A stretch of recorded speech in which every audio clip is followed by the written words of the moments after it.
Right. So let me introduce myself. My name is Tarun Telang. I am having around 19 years of experience. I've worked in various roles. I've worked as an architect in big companies. I've worked as a senior manager, director, and I have worked in different kinds of companies. Mostly have worked in product companies. I've worked at SAP, I have worked at Oracle, I have worked at startups like Oyo, and have worked at Microsoft. I have also, in big companies, I was responsible for building large scale solutions and have also architected many features in OneDrive and in various other large scale applications. So I'll be sharing you good in-depth knowledge about system design.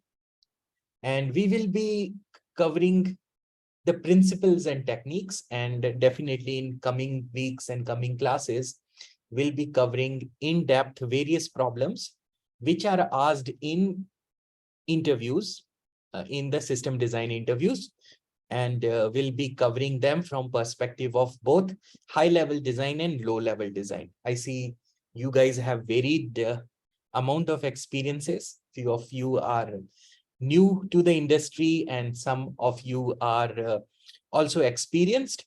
So I will cover in good details and I'll give everyone opportunities to learn and clarify your doubts. And definitely I'll also advise you to what depth you should study as per your role, desired role, right? Because for some of you would be applying for SD2, some of you would be applying to SD3 and above, and I will share what are the expectations in these roles and how you can kind of get a good feedback in system design interview by your responses. So we will cover various do's and don'ts, but before we start, I would also like to understand how many classes have you already gone through previously in system design and what all was covered. So yes, anyone, if you would like to kind of share what all classes you have attended already as part of this batch, and yes, how many sessions have already happened? Sir, this is the first class for me. It's very new for me. Okay, so I think it's the first class of this batch. Even for me, it's the first class for me. okay, great, nice. Then we are all starting from the beginning. So we'll learn about system design in depth. Okay. I see, right, Arun has shared that he has watched few recording. Okay. What all recordings have you watched? Maybe if you can speak. Yeah. Let's have this interactive session. This way we can kind of get the maximum benefit from the session. Yeah, sure.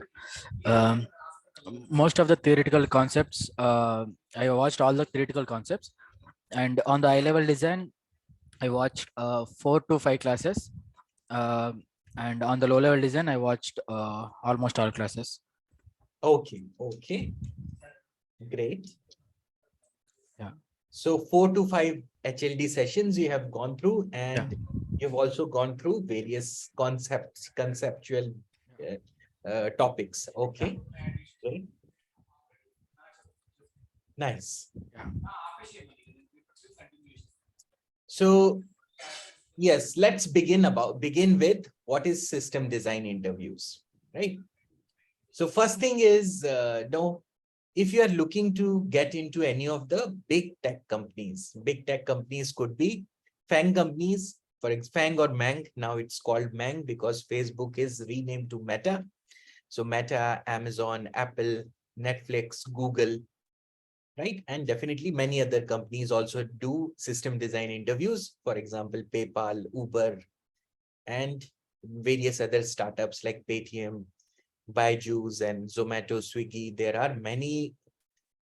are now tens of startups in India.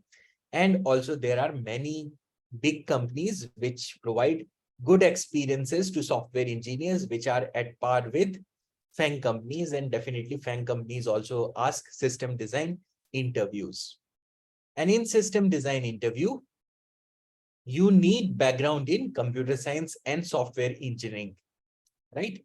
You need to understand the basics of system design principles or how to build large scale systems, right?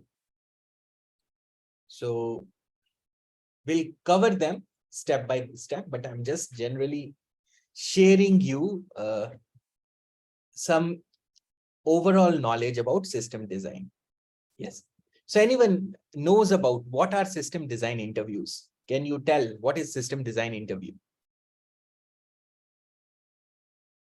Yes, definitely you have to design a system, but why the companies conduct system design interviews? They will ask for, generally they will want to know how we, what factors we are considering, and how, how best we are handling all the cases in building something. So what is Yes, the holistic picture of things? right. Right. So building something, what do you mean by building something? Say any system in the sense, for example, you are going to a hospital. Yes. Okay. There must be huge crowd in certain hospitals on certain days. Yes. Okay. Now you want to channelize. Okay. When there is more crowd, how do you want to handle, and what days it will be there? Okay. On what days it will not be there? Like how many doctors you have? Yes. Right. Those kind of cases. Right. See, this is one example, but yes, there are many common examples of system design problems. I'll give you some common examples of the problem. So system design interviews are the interviews where you have to design a complete system as a whole, right? A system means large scale software system. This could be YouTube. For example, YouTube is a software system. It could be, say, OneDrive. It could be, say, Twitter, WhatsApp, right? So there are various kinds of systems we use in day-to-day life, right? So yes, some of you have already got this question, how to design a lift management system, right? So that's another system which you use day-to-day in day-to-day life. But yes, lift management system is used by maybe maximum few hundreds of users. But when we talk about other systems, which are, say, WhatsApp is used by more than billions of users. So designing a very large scale system is always a challenge. And when you apply in big product companies, you build products which has to cater to needs of millions of users per day, right? So the number of transactions sometimes could be in thousands of transactions per second, or even sometimes millions of transactions per second. So in a system design interview, interviewer is checking your understanding of architecture topics, right? How do you architect a system? And to architect a system, you need good understanding of distributed computing, and you need to understand various other topics also, right? So what topics are generally, so I see that some of you have already seen the recordings. So what topics are generally covered or are required to solve these problems, which I have given already some examples, like how would you build YouTube, how you build WhatsApp, or some other questions like how would you build, say, some other application, which could be Uber, right? Say, for example, Uber cab booking app. If you have to build, what all topics would you be covering? Any idea? So first we will build a roadmap of what all to cover in system design. So I have given you some example questions. You can also think of, there are around 20 to 25 important questions which you should study in order to master system design interviews, right? System design interviews are of two types. One is low-level design, other one is high-level design. So we will be covering both these topics. And yes, in this session, we will be covering that, right? So no one has idea about what concepts you should study in system design.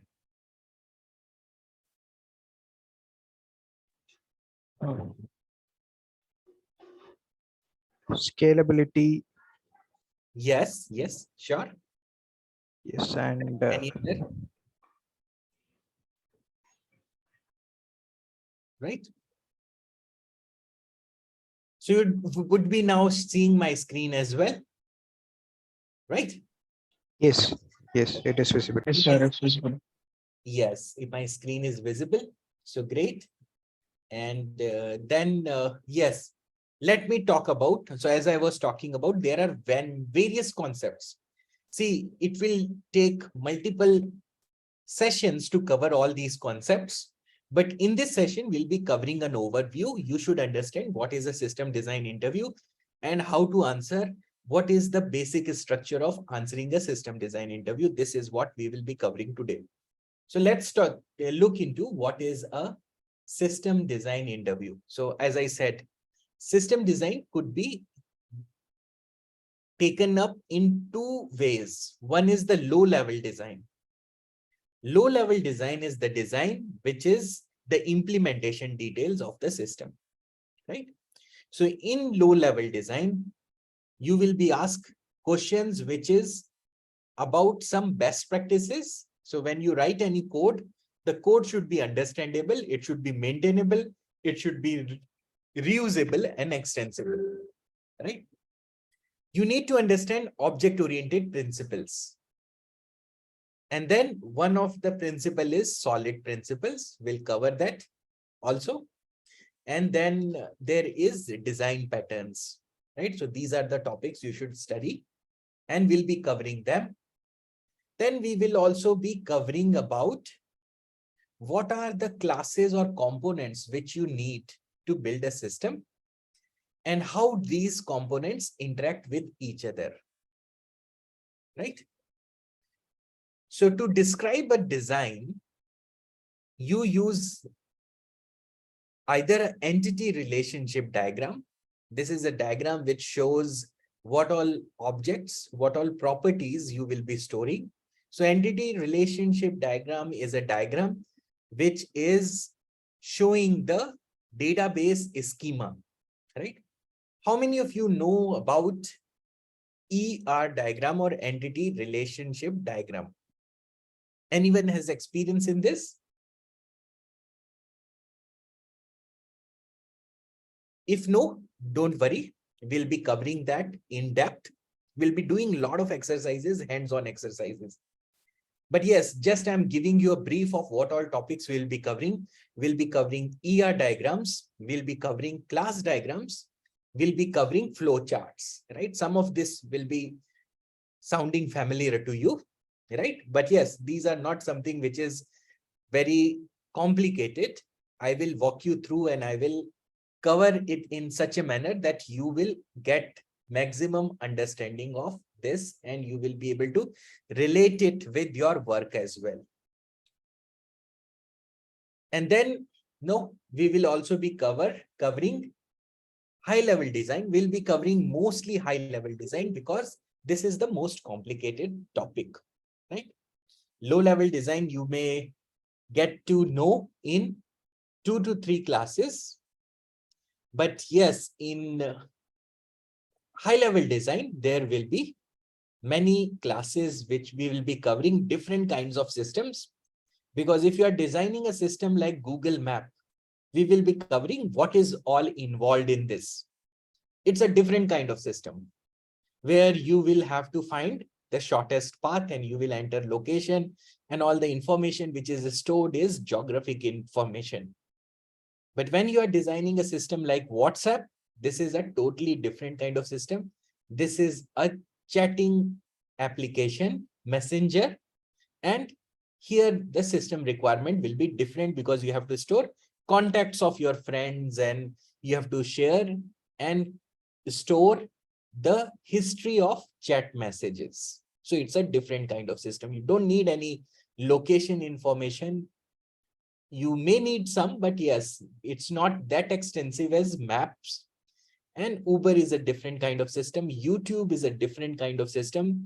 Instagram is a different kind of system. So we'll be covering various kinds of system. There's a lot of variety of systems, and how to design each of these kinds of systems will be what will be covered in the course.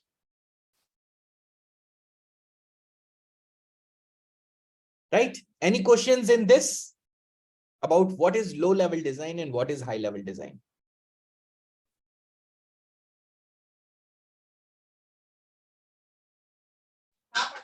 Hello. Yes, go ahead. Yeah, one question, sir. Like, so we will be learning here that schema database side also, like how to design. Yes, Okay. absolutely, absolutely, right. See, to design any system, you will definitely need a database. And how to design a database, and databases are also of different types. Databases could be relational databases. They are also called SQL databases. And there are NoSQL databases as well, which is, there are many variety of databases like MongoDB, Redis, and then, there are many others, Cassandra. So we'll be covering different kinds of NoSQL databases, as well as traditional SQL databases, which is SQL databases are MySQL, Postgres, right? So there are many SQL databases as well. So, sir, like selecting database or like, Yes. we have different concepts like, load balancer, caching. So Yes. all these things would be covered as part of HLD, right? Yes, as part of the HLD, right? So for low level design, you have these topics. Low level design starts with coding best practices, which is about understandability, maintainability, reusability, extensibility of code. So coding best practices you would have used in your day-to-day work. It is also used in refactoring, or when you do a code review, you check for these qualities. Then we will also cover object-oriented principles. Object-oriented principles are polymorphism, right? Abstraction, encapsulation. So this is also very important. We will be covering an inheritance also, which is also very commonly used object-oriented principle. Then we will be covering solid principles, right? And solid principle is set of 5 principles. So we'll be covering that. So solid principles, again, extension of object-oriented principles. And then we will be covering various design patterns, which is further extension of object-oriented principles. And there are various design patterns. For example, you have singleton design pattern. Then you have a factory design pattern. You have various other patterns. So the patterns which I'm naming, like singleton, factory, prototype, these are called creational design pattern because they are used for creating objects. But then there are other types of design patterns also, which we'll be covering. And they are structural and behavioral design patterns. And we'll be covering them also, right? So there are around 15-20 design patterns. Then we will be covering high-level design topics. And yes, even while we will be covering object-oriented design principles, we'll also cover class diagrams and how to draw flow charts. This you all would know already, but I'll share how in an interview you can describe and share the class diagrams and flow charts, and what are the best practices and how to avoid some of the common pitfalls. Our goal will be for this session, for this series of session, will be to set you all up for system design interviews. And you should get into a state after going through all the sessions. We may be having around 25 sessions, right? So we'll be having 3 sessions a week. So for mastering system design, definitely you will need around 5 months of time, 4-5 months of time, because these many sessions we have to go through, and we'll be covering all these problems one by one. And in this curriculum, the goal is to get you in a state where if you give an interview, you can get 5-star rating, or which is called strong higher rating in any system design interview, right? And irrespective of your background, you should be able to achieve that. And we will be covering everything from scratch, and I'll be covering fundamentals slowly and gradually, and we'll be interacting it. We'll be doing group exercises. We'll be doing brainstorming and problem solving together, because when we are doing problem solving together, this way we can maximize our learning. And I'll also give you opportunity to ask questions, and you should not stay with any doubt. Anytime if you get any confusion or you need more clarification, you can discuss this in the class. So I will always encourage interactivity. You can discuss any questions with chat, right? So there is a chat option in this video meeting. There should be way to put. So yeah, chat is there. And in the chat, you can share or you can raise your hand and I'll ask you to. No, I will unmute you and you can ask the questions, right? So there are various ways in which you can share the questions, which is chat and which is also around, which is also by asking verbally. Right, I'll enable your mics also. I'll unmute you all the time. So there are a lot of stuff which we'll cover, but let me take you through now high-level design. What is high-level design and what are the concepts which are required? And then we'll cover what should be the pattern in which you should solve any question, right? So just give me a minute. Let me share you what is high-level design, right? So in high-level design, we will need one diagram, which is component diagram. Component diagrams, there are various kinds of components, as some of you have already shared. In any application, you need front end. Front end will be a UI. UI could be browser-based UI or a mobile UI.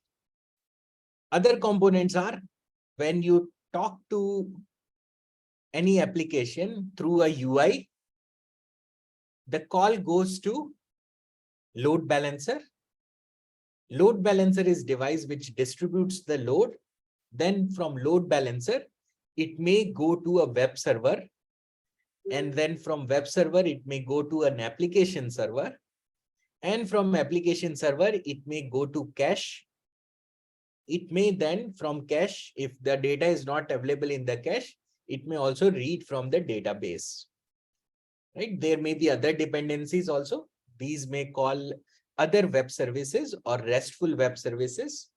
So this is, as you are seeing, there are different kinds of components involved. So we'll cover in depth each and every component and how to use them in designing any large scale distributed systems. Yes. So in high level design, basically we'll be covering component diagram, where we will be describing what all components we are using, and then we'll be describing how these components interact.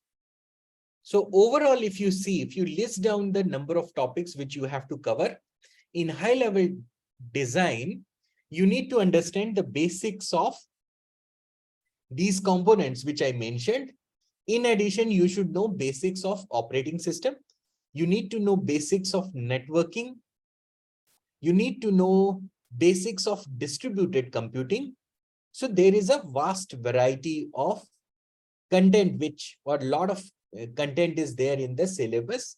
We should also know about microservices and how to use these microservices. What are the best practices around microservices?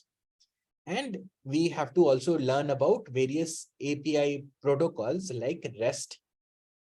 And there are others, so we will go through them also. So these are various topics which we'll be covering. Right?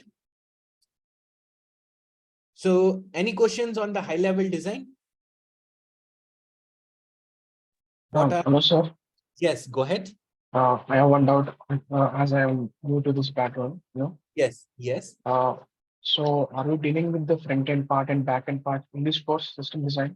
Yes, right. Absolutely. So see, here mostly we will be covering the backend part, right? Front end part will also be covered, but not in that depth. Mostly we will be covering high level design, means from very high level, the architecture of the system, right? And for that, we will be focusing more on the backend part. And definitely we'll be covering some front-end aspect as well, but that will be covered in low-level design, because in developing any front-end, you will use object-oriented principles. You will also use design patterns, and you will also use solid principles. And the code should be understandable, maintainable, reusable, and extensible. So the concepts we will be covering will be applicable in both front-end as well as back-end, right? But yes, the focus is to build high scale applications. And when I say build YouTube, right? If I ask you, build YouTube, complexity is not there in the front end. Front end is also complex, but more complex is the back end, right? Because there is storage, what kind of database you are using, how the search works, how streaming happens, how if someone is in a poor performing network will experience the videos. So the goal of YouTube is to give you best in class video experience, even if millions of viewers are viewing at the same time, and you are running your application on some low end device, and even in a poor network, your experience should be good as possible, right? So this is the goal. So here, what is the complex? What is the most complex piece?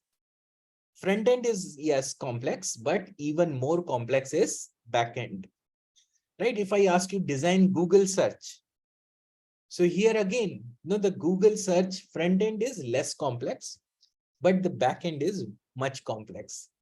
If I ask you design WhatsApp, so WhatsApp front end is also not that complicated. You have to show some list of friends and list of messages, and yes, associated phone numbers with each of the friends, some functionality, which is sending a message, maybe deleting a message, or maybe sharing some message, very few functionality.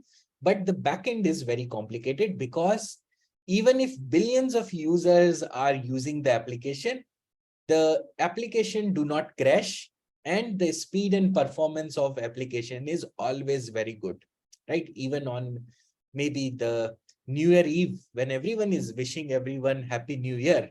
So there are billions of messages which will be shared.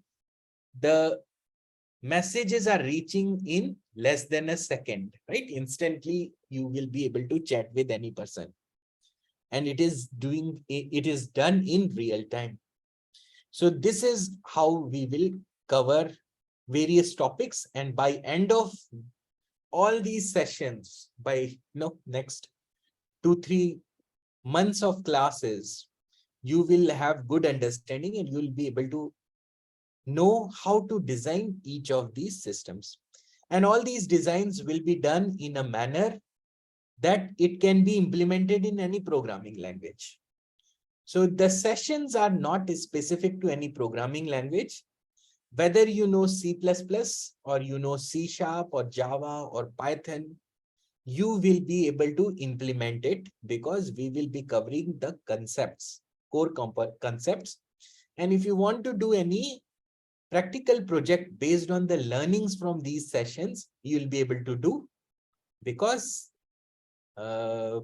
The concepts can be applied in any programming language using any framework. If you want to use this and do this in Node.js, that is also possible. Or if you want to do it in Spring Boot using Java, that's also possible. And also it could be possible to use any language of your choice, for example, Golang or Python. And we will be covering architectural concepts which can be applied to any technology. Clear?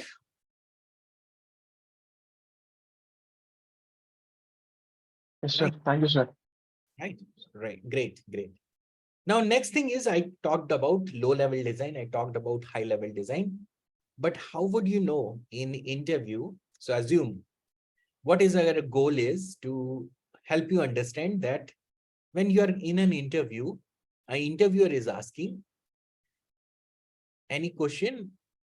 How would you determine whether it's a low-level design question or a high-level design question, right?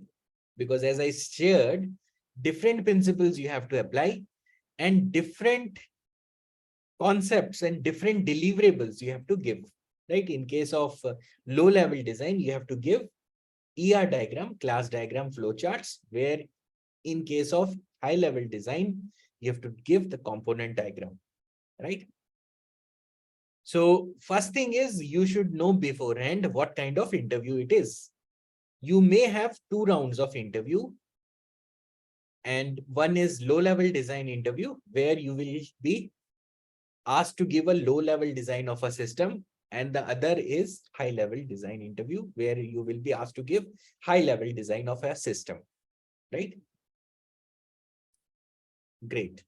But yes, now before I dive more in depth into other topic, I want to also understand what do you know about the pattern of interview in various companies, top product companies. How many rounds are there in any of the top product companies if you're applying for SD2, SD3, senior software engineer or principal software engineer positions? Okay, you say 5 to 7 or 5 to 6. Yes, 7 is a large number. Probably you will not have, but yes, up to 6 rounds you can expect. Ideally, you will have 5 rounds. Right? But what kind of rounds will be this? I will say be prepared for giving 6 rounds of interview because some screening rounds will also be there. But yes, out of this 6 round, what will be the pattern of all these rounds? What are the different patterns of interviews which you will be facing? Are all 6 rounds going to be the same kind of rounds, or they are going to be different rounds? Right. Yes, I see you have shared that there will be DSA round, coding round, there will be system round, and there will be behavioral round. The third type, we can call it behavioral round, because you will be asked, you will be evaluated on your behavior. Behavior in the sense, how good you are a team player, right? So team player, leadership qualities, problem solving abilities, and there are many other kinds of skills which you will be tested upon. For example, communication skills.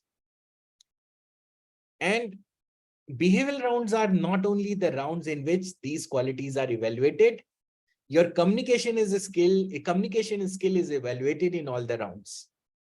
Even in coding round and in system design round, your communication skill is evaluated. Your problem solving skill is also evaluated.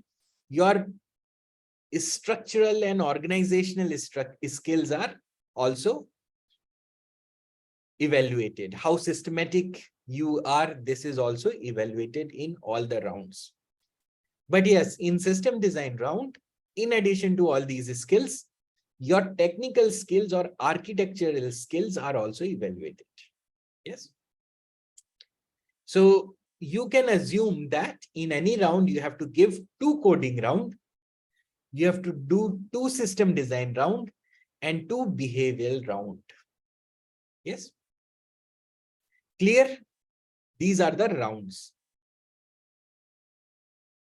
And in system design round, depending on your expertise and number of years of experience, you may have one low-level design round and one high-level design round, right? So you need 2 rounds of system design. One could be low-level design and other could be high-level design round. I have given you good examples of what are the questions which may be asked in high-level design interviews, right? I gave you design YouTube, design Instagram, design WhatsApp, design any messenger, Facebook Messenger, or design Twitter, design Uber, design Google Maps, design OneDrive. See, so many questions are there. These are common questions in system design interviews. The questions are all one-liner, right? As an interviewer, I'll ask design YouTube. Now it's up to you to take the lead and figure out what are the requirements, both functional requirements as well as non-functional requirements. We'll be covering what is functional requirement and non-functional requirement. But yes, for now, just understand that you have to then act like an architect for this particular problem and drive the discussion, and within 1 hour, give the complete design of the system. Right? And you should prove yourself that you are a person who can solve similar problems if you are given opportunity to work on in these complex solutions. So this is the expectation of system design in a high-level design round. Do anyone know examples of low-level design questions?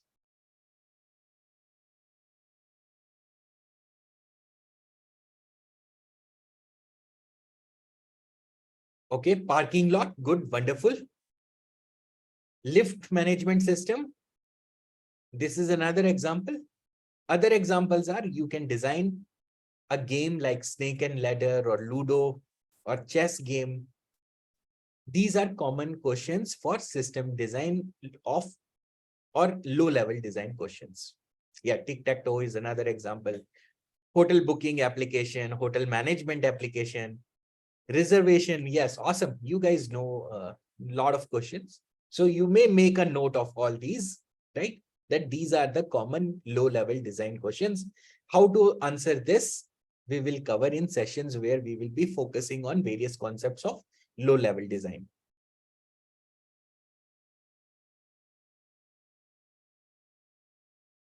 Right. So here again, more you practice, better you will get into these questions. Now, so I believe now all of you understand difference between low-level design and high-level design.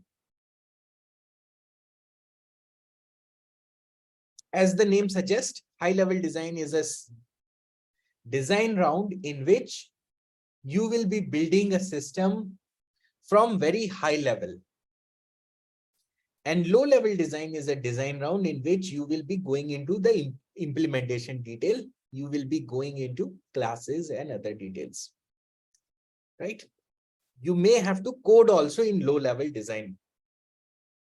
But in high-level design, you will not discuss code. You will not discuss any technology-specific topic. You will only be discussing components, which could be, I will use cache, I'll use message queue, I'll use application server, I'll use firewall, proxies. All these system design concepts will be covering. Right? So now you understood the pattern, but now one more question I'll have. In coding round, you understand that you need to give a working code. If your code is good, yeah, the code could be tested by running it, compiling it. And if it gives the desired result based on the input, if it gives the right output, desired output, the code is correct, right? And you can very clearly see which code is correct or which code has problems, because if you know the syntax, you know this code is syntactically correct or this code is not syntactically correct. But what is determined in how is your design evaluated in system design round? Anyone wants to take up this question? What is the expectation of system design round? How is your design evaluated in system design interviews?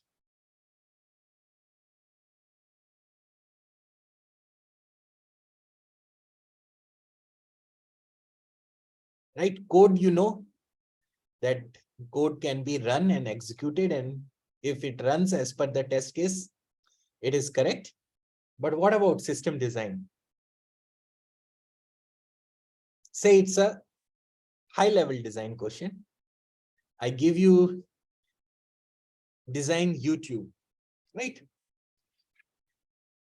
Generally, if you see in coding round, you will have few answers, right? If I say, write an algorithm to give me the highest number in an array, return the highest number in an array. There's one approach only, right? You loop through all the elements, you store the maximum number in max, you start with very lowest number, and then you keep updating as you are seeing the higher number. This way you can find the maximum number, right? There is one correct answer. But in system design, there is no fixed answer. There could be multiple correct answers also. Because when you are designing some system like YouTube, there could be multiple right answers and multiple wrong answers also. Multiple wrong answers can always be multiple. But yeah, right answers in coding round is generally fewer, maybe one or two approach. But if I say that what is the most optimal approach with respect to space complexity and time complexity, there will be mostly one optimal solutions for any algorithm. But this is not the case in system design. So that's what my question was. Will we be knowing that this is a right answer or this is wrong answer, or how will it be known to the interviewer? Your communication skills, your confidence, and your understanding of the concepts will be determined whether you are answering the question right or wrong. If you are able to convince the interviewer, your answer will be considered correct answer, right? If you are not able to convince the interviewer, then your performance will be considered as not good. Yes. So this is how. So main goal is you have to communicate your solution well. Not only you have to design the solution well, you have to communicate and you have to convince the interviewer, right? Convince in the sense that you also need to know what is the expectation, what is the area where your interview wants you to focus. Now I'll give you again the same example. If the interviewer asks you design YouTube, now he will just say design YouTube and he will pause and he will stop there purposely. Now YouTube is a big system. In YouTube, you have various modules. You have module to upload the video. You have module to view the videos. Maybe you can comment the video, you can like the video, upvote or downvote the video. I mean, like or unlike the video. You can create shorts. You can create, or you can maybe edit the video. You can also create post. You can share some post or updates in the channel, right? So you can manage your channel. See, if there are many features and modules here. And on the other side, for backend teams, there may be some more modules, which is checking for copyright issues or checking for whether there is some illegal content. So there is a lot of modules in the background. But you cannot design all these systems, all these modules in 1 hour. You will only be able to focus on few use cases, which could be, say, video upload or viewing of the video. So how will you determine which is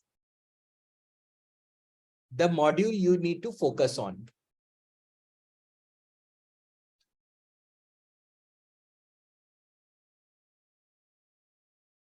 Any answers for this?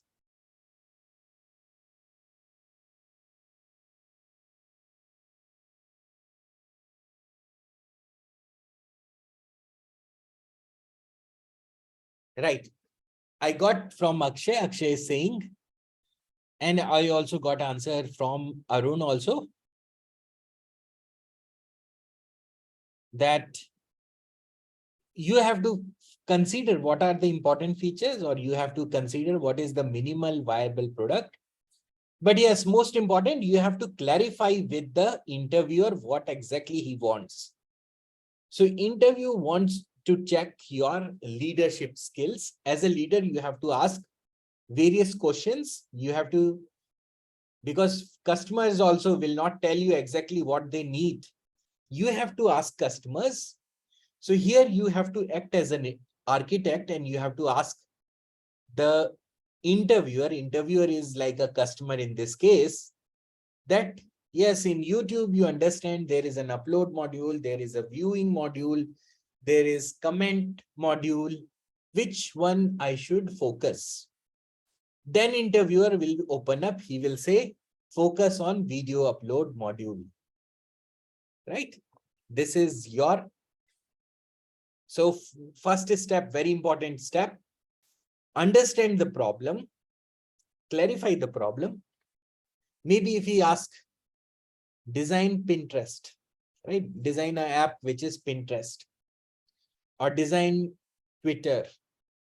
Assume you don't know what is Twitter, right? It could be case that, okay, some application he says, and you don't know what is that application. So you have to ask, can you explain what is this Pinterest app or what is Twitter app? Then he will explain you that yes, a Twitter app is an app where users can follow other users, and they can share short messages. They can also share images, but yes, they can share short messages. This is one functionality of Twitter. Or in Pinterest, you share pictures, right? And you can share the caption to the picture and short description about the picture also, and other people can follow. So these are various applications. So first step is to clarify the problem. And then once you have clarified the problem, next step is focus on the use cases which are very important.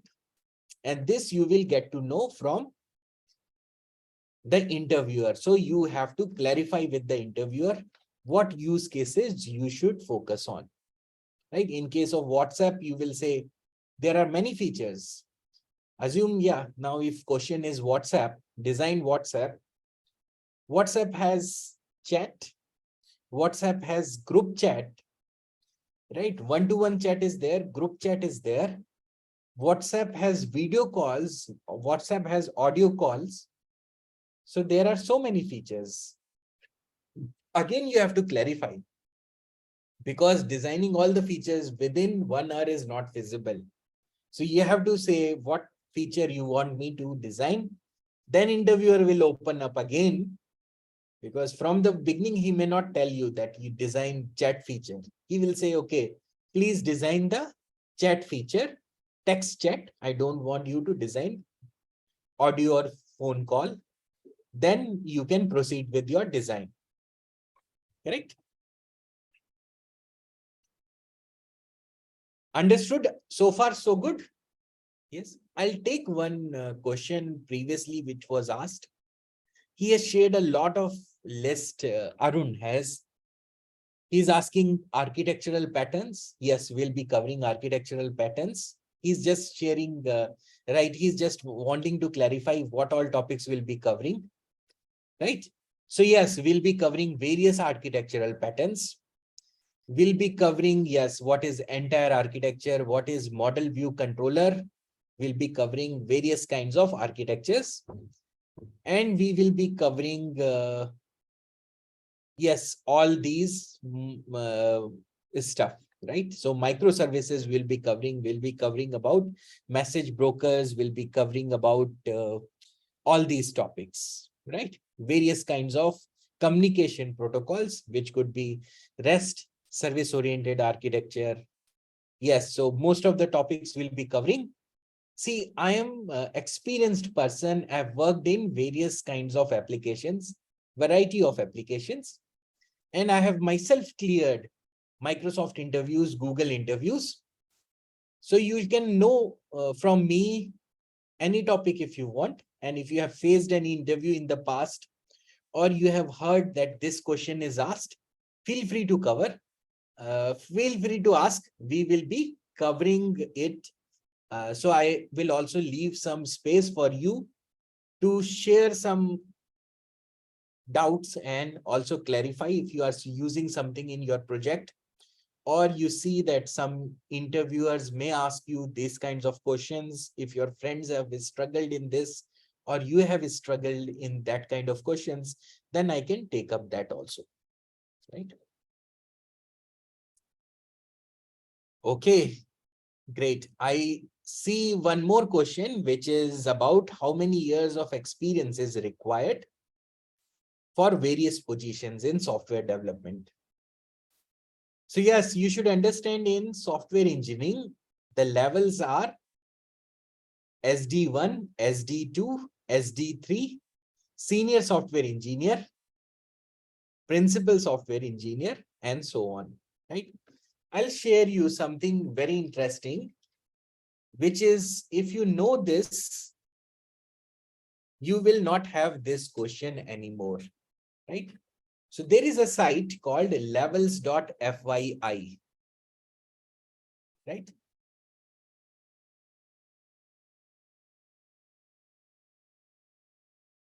So let me take you through that site. Just a minute. I will explain you what are the levels, because this is an interesting question and it's important for you to know this, because you have to apply, right? If you have good skills, and you have to apply your skills also. But yes, if you don't know what positions to apply, then this is tough situation otherwise, right? So let me share again my screen. So yeah, you can also open up this site, which is Levels.fyi site, right? In this, you will see what are the different levels in any organization, right? So you're seeing my screen?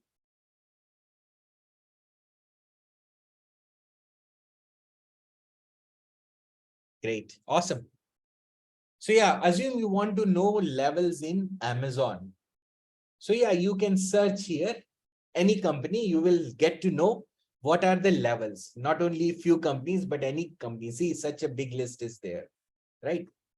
So assume you want to know levels in Amazon. So just type Amazon, right? You see here, the list of levels in Amazon is coming. Amazon has SD1, SD2, SD3 position. This band is called L4, L5, L6 band.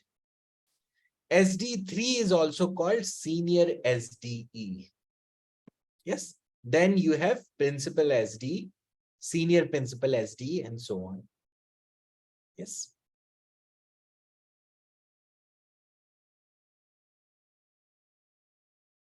Same you can get for Google, for Facebook, Microsoft, any company you can get here, most of the company, right? Now assume you want to know which level you should apply. You may be working in some company. So let's say you are working in TCS. So I click on TCS. I see there are levels for TCS also available here. It's associate engineer trainee, then assistant engineer, IT analyst, assistant consultant. Assume you are an IT analyst, right? Now I will ask you, if you have to apply in Amazon, what level you should apply? How would you know?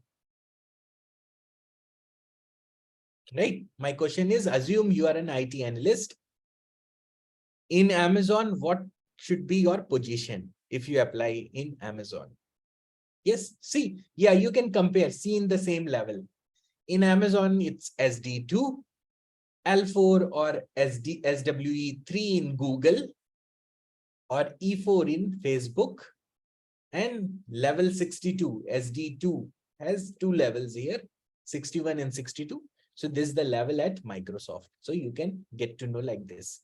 You can map with your company if you have this available, or you can roughly also consider that these each levels are around 2 to 3 years, right? So if you have, say, 4 years of experience, you can apply in the second positions, right? So roughly you can calculate, or you can map. If you have some friend working in some other organization which is available and where his experience level and skill set is similar to me, then you can figure out what is the level you should apply.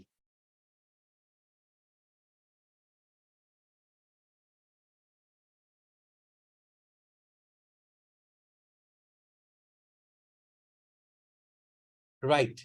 So I see, yeah, Nivin is asking question about that what modules will be covered. So we covered this, right? So probably I'll share you the modules, name of the modules. There's a big list of modules.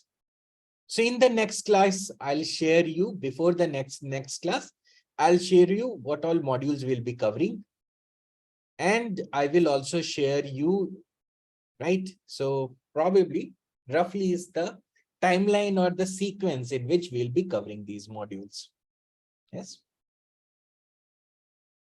Correct. But yes, we discussed this beforehand. So maybe you can access the recording.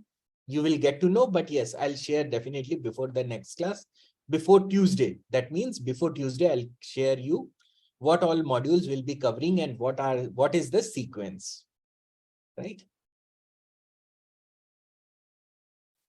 But yes, we will be covering everything which is required to clear Amazon, Google, Facebook, Microsoft, or similar technical interviews in similar companies, right? Yes, we'll be covering side by side. So some topics we will be covering first, some conceptual work. But yes, there may be some concepts which we'll be covering with examples. So we will follow the mix approach where, because if I just keep covering the concepts, then it may not make that much sense for you, because seeing the practical application is also important, right? So we will be covering side by side both concepts and problems. Our focus mostly will be problem solving, right? So you can assume every day you are coming to attend this session is like your interview, right? And in this interview, we will be solving the problem together. I will mostly be asking you questions, and we will be doing this exercise as a group exercise. So you not only know the solution, you will also know the approach, and you will also know the reasoning behind why we have designed this solution in this manner, right? Because that's more important. Here, as I said, that solution is not that important. Most important is the approach. Because you should understand, if I am a hiring manager and I am asking you, or I am an interviewer, I am asking you question, design YouTube.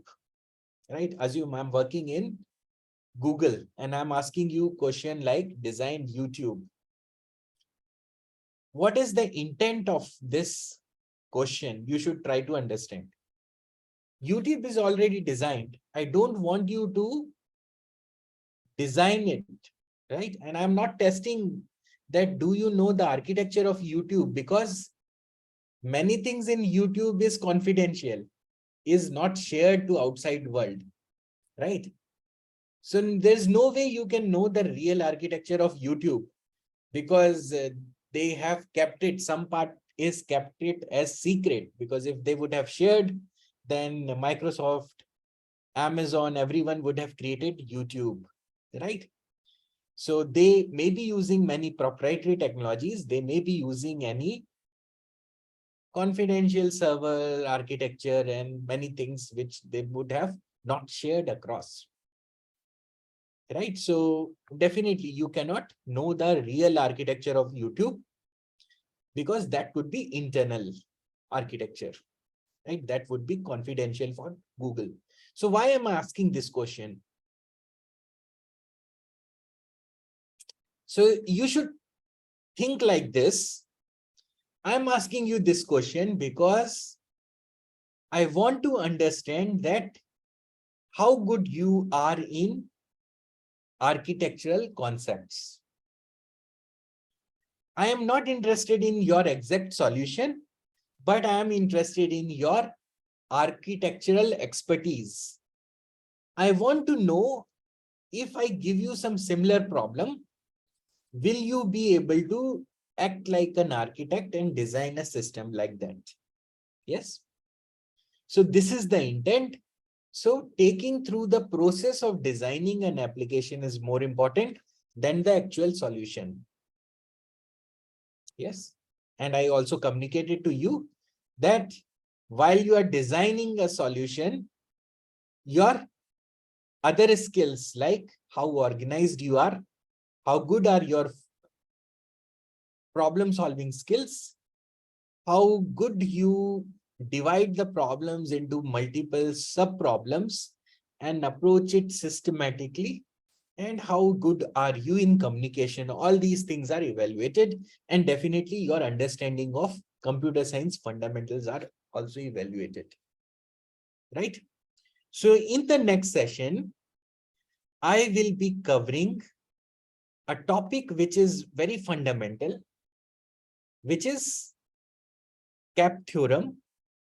And I'll also cover something which is called, we will design something which is called TinyURL, right? So does everyone know about TinyURL? This is an application or website. Yes.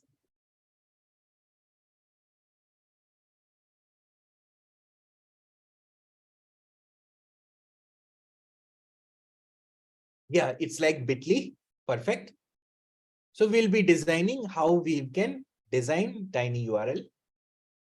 So we'll do this from high level design. We'll also cover the low level design of TinyURL. This question is a very good question because it can be asked for both high level design question as well as low level design question. So we'll be covering this in depth. And in this, you will also learn about what are the differences in low level design and high level design interviews.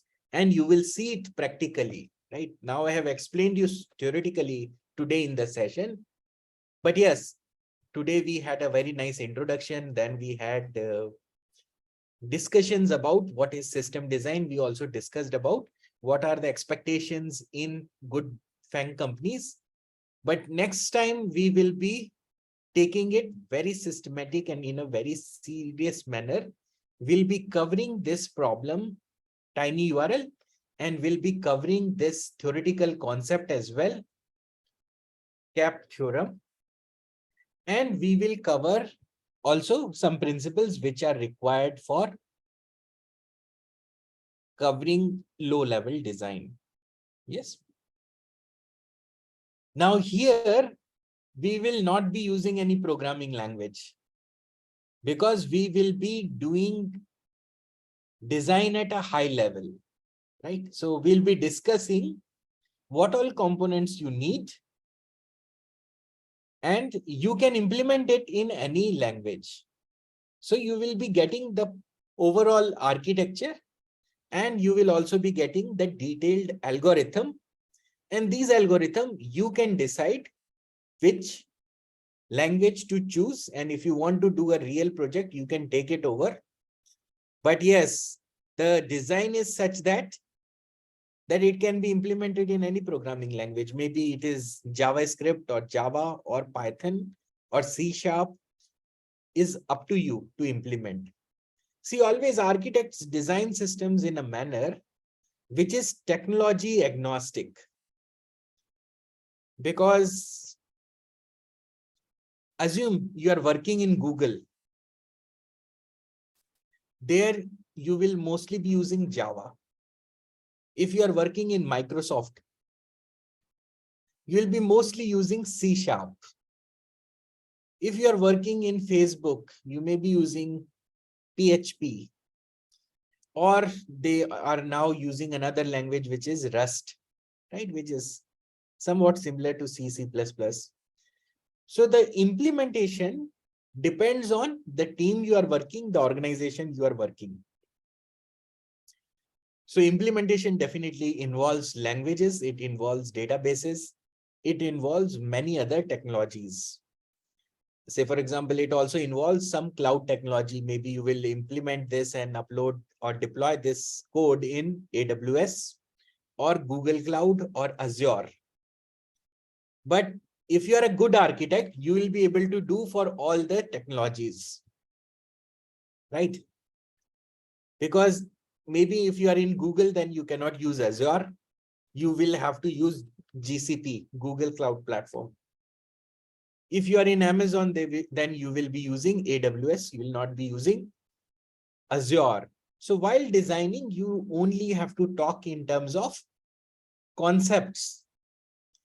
Design part involves only talking about things at high level. When this is given to implementation team, they may choose the technology, right?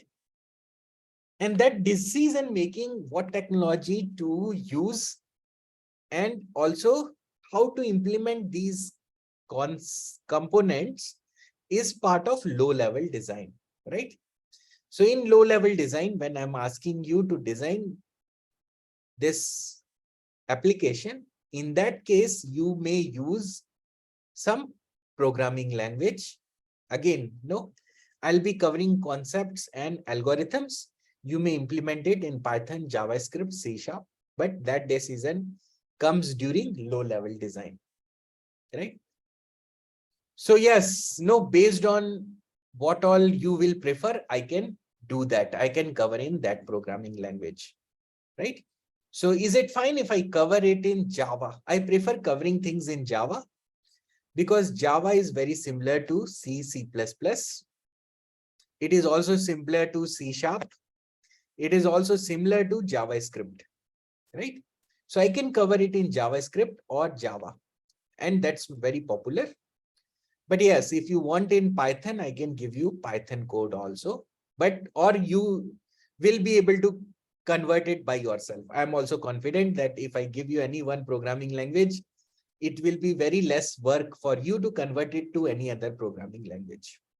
Yes, but I believe I see a lot of yeses for Java, right? So we'll be covering it in Java or JavaScript, right? Or okay, some people are asking Python also. So no problem with that, because see, I'll not give you 100% answers, right? Some answers you have to work. I will also be asking you many questions, because if I give you the answer and I walk you through the solution, you will not learn much. But if I keep asking you questions and you are answering, and if you make mistakes also, you learn in that process, because best way to learn system design is working collectively, working as a group, solving the problem together, making mistakes and learning from the mistakes. So whenever you will be making mistakes, I'll be pointing out and I'll be sharing why you are wrong. And then you will understand what is the mistake and how to correct it. And this will be permanent in your brain. And when actual interview you will face, you will be able to answer these questions very well.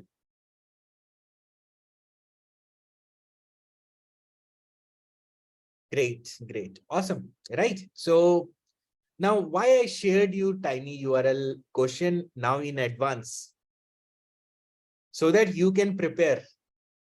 So in next 2-3 days, think about your design, come up with your design, right?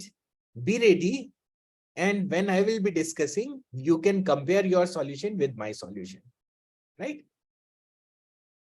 As I said, there is no 100% correct answer, no 100% wrong answer, but we should have a architecture which is conceptually correct and it should also scale. Yes.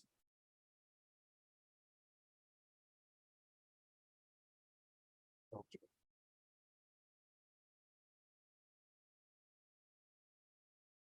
So let me recap some of this stuff. Yes. First is I explained you what is a system design interview. And now I will build upon some more topics here because I'll be covering what is the strategy to solve a system design problem. Yeah. So just give me a minute. I'm sharing my screen again. In this, I will be sharing you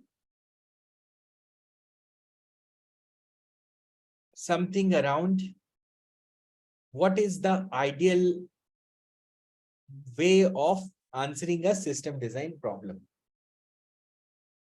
I'm just getting that slide and then we'll be discussing that. Right. So now my screen is getting shared. You should see it in few minutes. Yeah. Do you see my screen? Great, great. So in case of any question, just remember that this is the structure, how you should approach the problems. This is I've prepared based on my experience, taking hundreds of interviews for Microsoft, and also my experience preparing and helping other mentors, other mentees like you.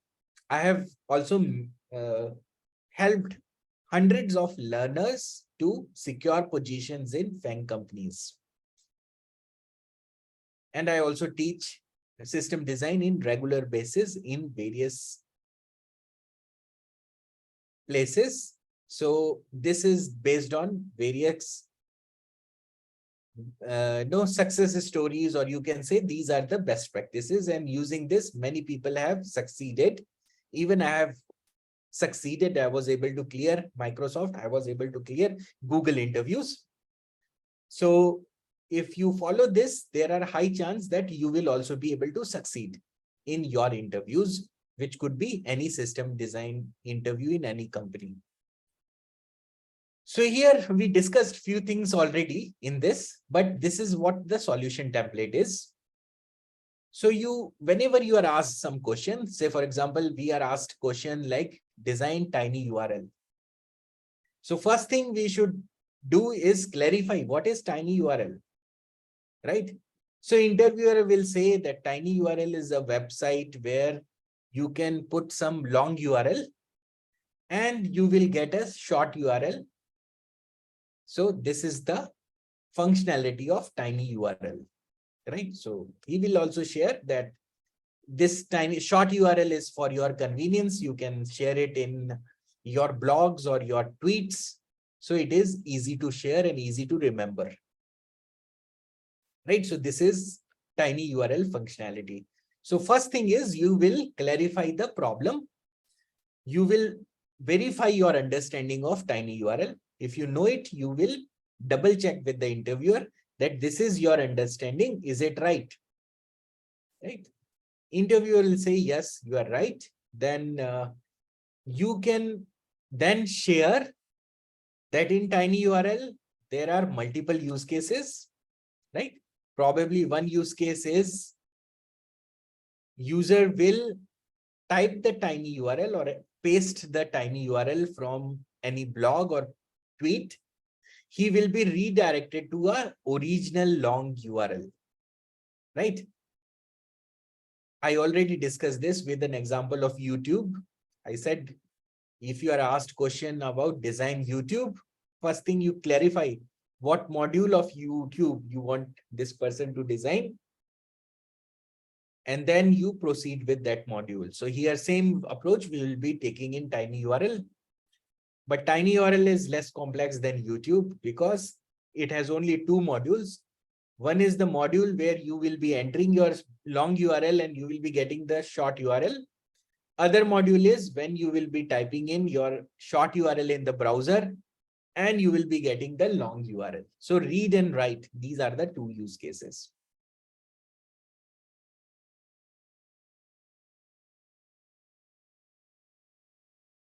Right? So next step is you will be identifying the use cases and user stories, which I did, right? Then we'll be covering the non-functional requirements. See, we understood the functional requirement, right? So now we have to understand non-functional requirement.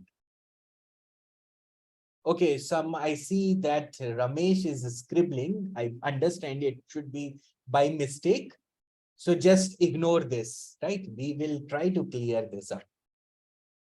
So let me see. I need to, yeah, you can clear, then that's also fine. But clear all drawing. Yeah, now I cleared it. No problem, right? We will proceed. But yes, we covered gathering system requirements. We covered about functional requirements. Functional requirements is writing or updating the long URL and retrieving the short URL. And read use cases, you type in the short URL and you get the long URL. Right? You want to see this in action? If you want to understand better, I can do that as well. Right? So, and then I will just close this part and let's go to the TinyURL website. Right? So this is the TinyURL website here. I'll show you so that you people understand well.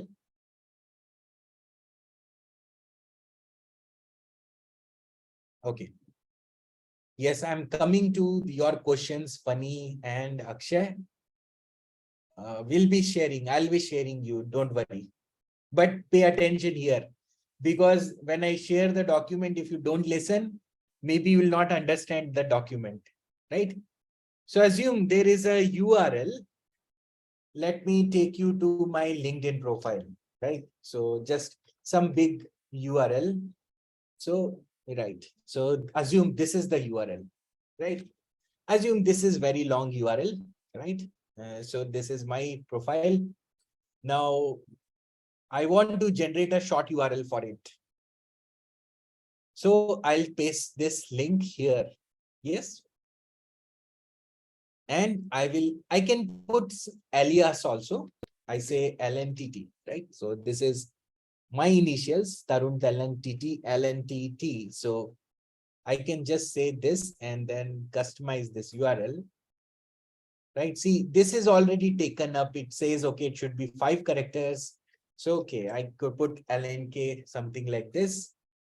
Yeah, this is then available, right? See, what it has done, it has created one tiny URL for my LinkedIn site. This is the right use case. I have written some data in the database of TinyURL. Now, I will be using this TinyURL, right? So I'll open the browser window. I'll go to new tab. I'll paste this. See, this URL is I'm pasting TinyURL LNKTT. Okay. I am hitting enter. It should redirect me to the original website, which was my LinkedIn page. It did that. So this is the functionality which we'll be covering in the next class. Right?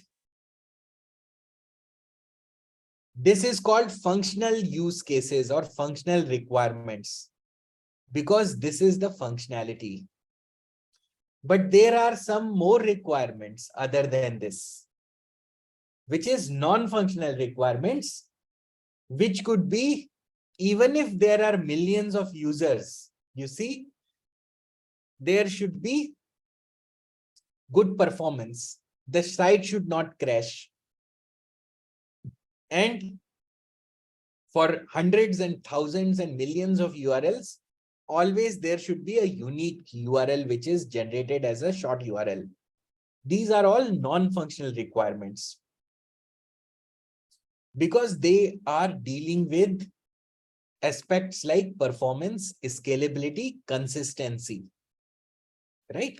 So you have to also share these requirements, which are non-functional requirements, and non-functional requirements are more important than functional requirements.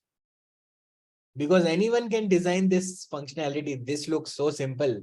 Yeah, we'll use a database, we'll store this database and we'll generate some random number, or we will store this random number or user entered number in the database, and when someone types, we'll do the query and retrieve the original URL and redirect. Looks so simple. But if I say, okay, there are 1 million users and everyone has created their TinyURL, now you should be able to do it in such a way that the TinyURL should open up in few milliseconds. Now you will get difficulty, you will face challenge because performance and scalability is not an easy thing.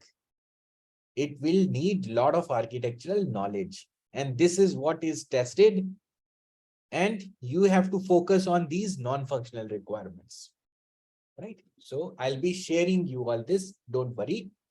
But yes, just listen carefully that this is what I said. Non-functional requirements are also important. You will clarify it. You will have to ask the interviewer also that am I have to design a system which is available in all the locations in the world? You'll say yes. You have to say, okay, how many users will be there? Is it millions of users, hundreds of thousands of users, or billions of users? He may say, yeah, just consider there are 100 million users. So this way you have to clarify your non-functional requirements as well, right? So this is about non-functional requirement. Then you will plan and start designing the system. You may take some assumptions, right? You may take assumption that a user would be entering, say, if he says, okay, there are 100 million users, you can start taking assumption that maybe one user will have 100 URLs, right? Which he will be using for generating TinyURL. So then you will calculate what is the data volume you will need to store, right? So you can make some assumptions, and based on this, you can proceed. Then you will do the capacity planning. I'll share you how to do this, so don't worry about it. And then you will focus on some use cases, which will be 2-3 use cases, right? And then we will discuss the API design, database design, and what are the components which will be used, right? So this is what will be covered in any problem. This approach, this template is suitable for all kinds of problem, right? If I say design YouTube, follow the same approach. Design TinyURL, follow the same approach. Design WhatsApp, follow the same approach. Design Book My Show, follow the same approach, and so on. There are 20-25 problems we'll be covering. So don't worry about this approach. We'll be repeating it again and again in most of the classes. So you will become thorough with this approach. Yes. Okay, now I will take the questions because I see a lot of questions are there. So good that you guys are waiting, and no, you are understanding that I was in the middle of some explanation. So I decided to just hold on your queries. So first thing I see is I have a question from Funny. He's asking, I have basic knowledge of Java. Is it enough? Right? So yeah, basic knowledge of any programming language is enough to go through this content, which we'll be sharing. Yes. So you should have an understanding of some application. You should have used these kinds of application, right? Which all of you would have. You should understand what is database. You should understand what is browser. You should understand what is web page, web application. So you should have very basic understanding of some application components and some programming language, which is good enough. Because the advanced concepts will be covering. Yes. Yeah, consistency and security, I hope, Arun, I covered. And we'll be covering a topic which is called CAP theorem. You see here, I have highlighted in the screen, which I have shared. Right? This is a very important theorem, CAP theorem. You can do some research on this in the meantime, because you need to be research oriented for as an architect. Yes. So sorry, I will share just a minute to everyone. Yes. Right. So CAP theorem is something which you will learn, and will learn design of TinyURL.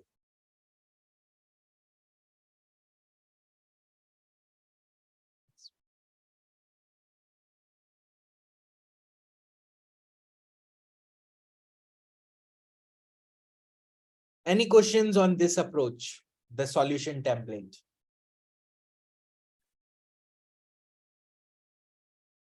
See, all these topics we'll be covering, because any system, a TinyURL system, should be highly available system, right? Because what if I want to generate a TinyURL for my LinkedIn profile address, yeah, like this, but the site is down, yeah. Or when I am generating this, the system crashes, because millions of other users are also generating at the same time their TinyURLs. Then this is a bad design. But see, this application is running, right? And now I did this, put this URL 5 minutes back, right? Some time has already passed by. Let me try again. Is it still remembering that this is the TinyURL for my LinkedIn address? Yes. Even if I come after 1 month, it will remember, because it has stored this information in the database. So this is consistency requirement, right? Maybe you will generate some other TinyURL, still it will remember. So this is about consistency, right? So your application needs to be consistent. It should have low latency. Yes, when I hit, it loads fast, right? If it's waiting for multiple seconds, then it is bad. Application should be fault tolerant, right? Maybe some systems have gone down, right? So you never know. When I was generating TinyURL, it might have happened. Few hardware would have crashed. Or maybe there was some power failure somewhere and some systems went down. But still it was able to perform the functionality of what it was intended. So that's a fault tolerant system, because it's not just one system which is being handling my request. There are maybe many systems. So if one system goes down, no worries. The architecture is such that the response and requests, they will be served using some other servers, right? So maybe when I'm doing this, some hard disks in someone's computers, right? Which are being used to run this application have already got full, but still it would be able to find out new systems where are some space and it will be able to store the data which I have shared. So this is about latency, fault tolerance, right? So fault tolerance is all about recovering from any errors or faults, right? So if some power failure happens, that's a fault. If some error or crash happens, that's a fault. If some exceptions or something is not working as expected, that's fault. System should be able to tolerate some faults and should be able to recover from it automatically. This is fault tolerance. Availability I shared is about system should be available. And then latency is all about responding fast to the request. So yeah, these are the concepts you just understand. And so yes, now I just want to double check with you guys. Are you understanding what I'm teaching, or everything is going from top of the head, right? So just type in how much percentage you are able to grasp. Maybe you can type 0 if you did not understood anything. Or you may type, okay, I understood 100%, I understood 50%, I understood 60%, 70%, whatever it is. Just share in the chat message. So that, but don't worry, right? As we will be covering more and more topics, and then you will understand more, right? So over a period of time, you will understand more. And I understand this is the first class, and you are dealing with system design problem for the first time. So there could be some struggle, but we will be repeating these. See, I am getting good numbers, so this is nice. I see many people have understood 90%, 99%, 70, 80%, right? And even many, yeah, see, if you are understanding more than 60, 70%, this is good, because we'll be revising, we'll be covering these topics again and again, as many of the concepts are utilized in multiple problems, right? So good to see that you guys are understanding. But yes, yes, go ahead. Yeah, you are asking some Sorry, Tarun. Actually, I missed this class and I joined a little late. I forgot the timing. Okay. So I don't know the problem, but definitely I'll be watching the recording. But as of now, I don't know like what is the problem statement. So yeah. Yes, yes. Sure. No, see, today we covered just the introduction part. We did not cover the problem. The problem I have given is just for what we will be covering in the next class, right? Okay, okay. We covered some fundamentals today. I shared what is system design interviews. I shared what is high level design, what is low level design. And I shared approach to deal with system design interview questions, right? I also shared about what are the expectations in system design. I also shared about what are various rounds you will go through in any interview, and why no system design interviews are being asked. And I then shared that these are the topics we'll be covering in the next class. So thank you for clarification. I'm sorry, everyone for interrupting in between actually.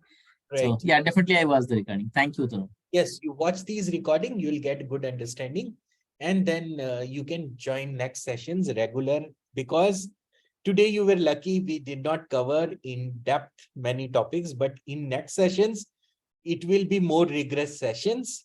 So if you miss out, then it will be more effort for you to catch up, right? Definitely, definitely, yes. I also request everyone to be regular, because if you will be skipping some classes, then you may not be able to follow up with me. And system design is a very vast subject, and to master it, you need to know a lot of topics and ensure that you are always with me. And anytime you are getting class, any doubts, feel free to interrupt, ask the clarification, or if due to some reason you are missing out the class, then cover up by yourself by watching the recording.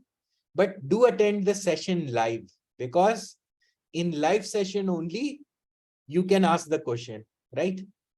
In recording, you'll not be having the opportunity to ask question. If you do not understand, then no, you miss that opportunity, right? So Yes, and by the way, one Oh, thing I yes. just wanted to ask here.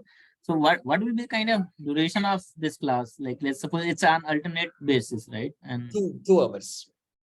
yeah, Every So- session will be 2 hours. So from 8 o'clock to 10 o'clock. okay, and it will go for how many months around?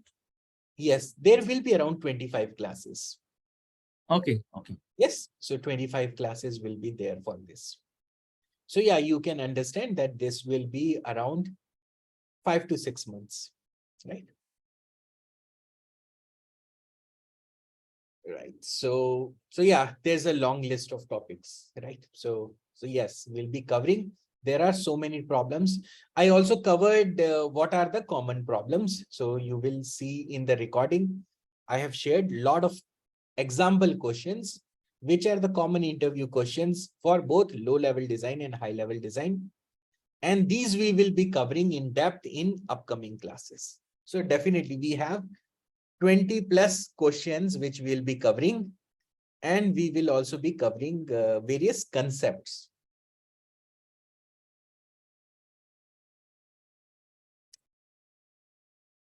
Any other questions?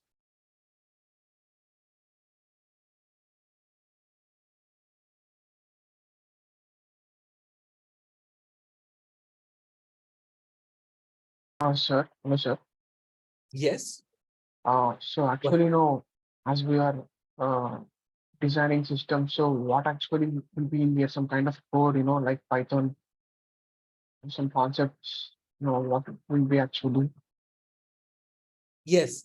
So here we will not be doing coding. See, in system design interview, your coding skill is not tested. These will be tested in data structures and algorithm round. Here, your architectural skill is tested, right?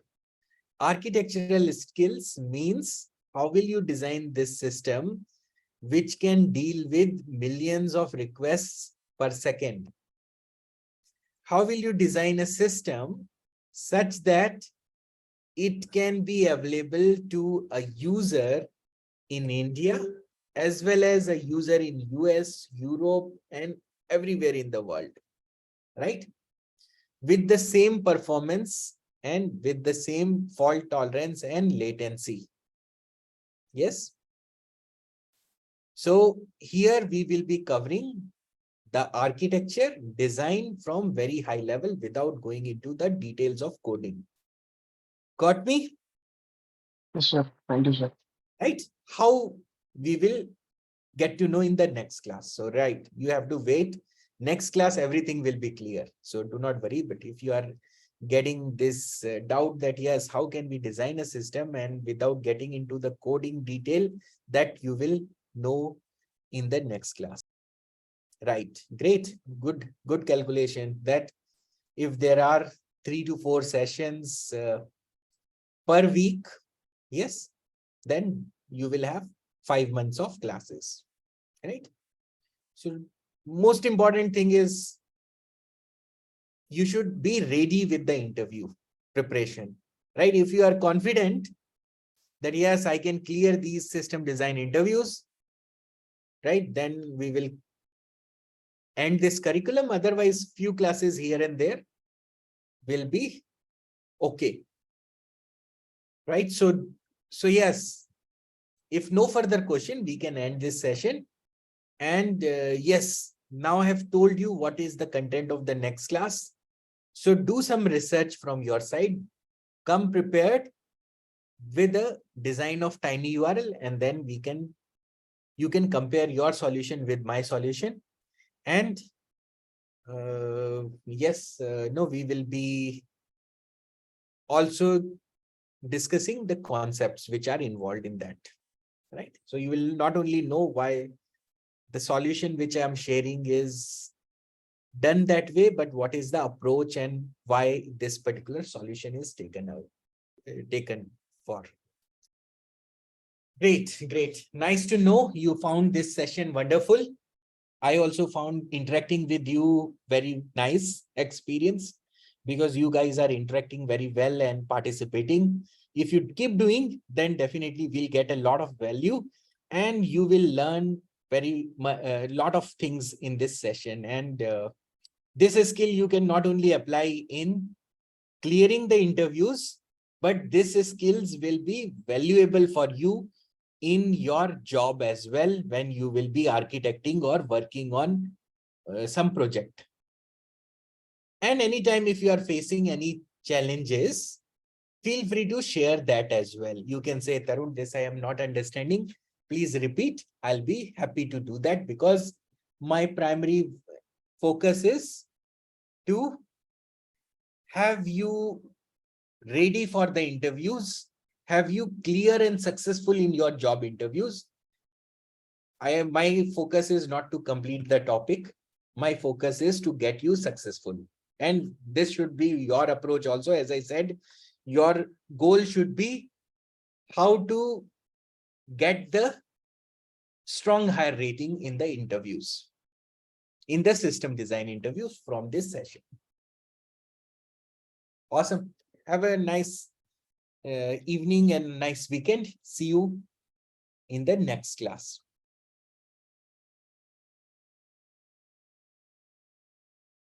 Bye.